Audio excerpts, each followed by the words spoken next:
Monty's asked me to give an introduction to a video he's making of his mom and about her talents that she's had all these years to be a good cook, known as the best one in the community and maybe the county, I don't know, but I think he is doing some of her recipes for the rest of the family to have down through the years. And so Andy's here to video me a little introduction.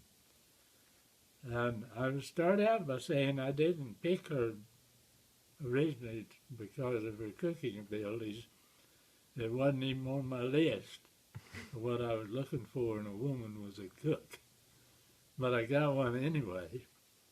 And it's found out when I went to the Navy that my mother would been a good cook. And up until then, I didn't know she was a good cook either.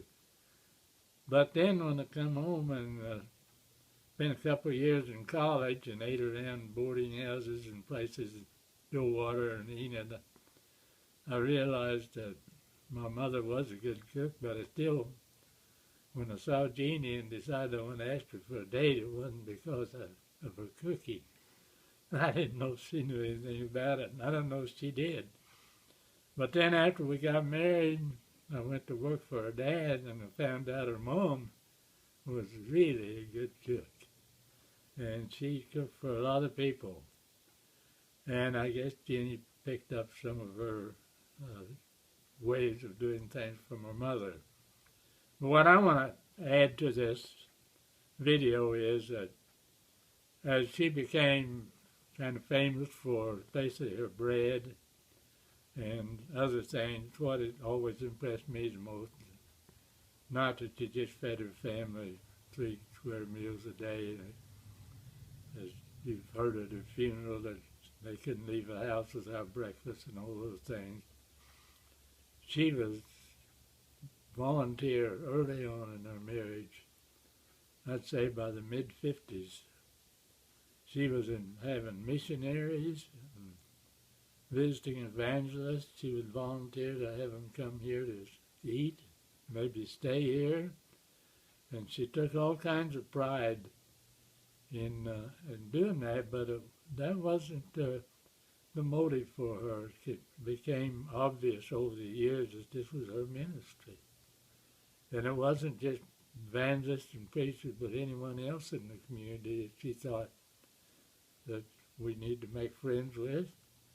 She would say, we need to have them come out and eat.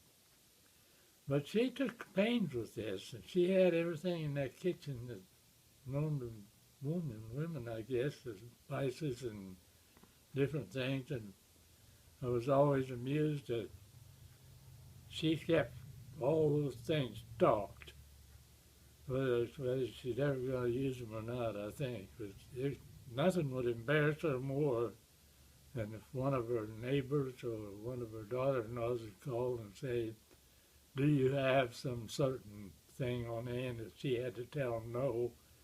She just thought the world was coming to an end. But she usually did have it.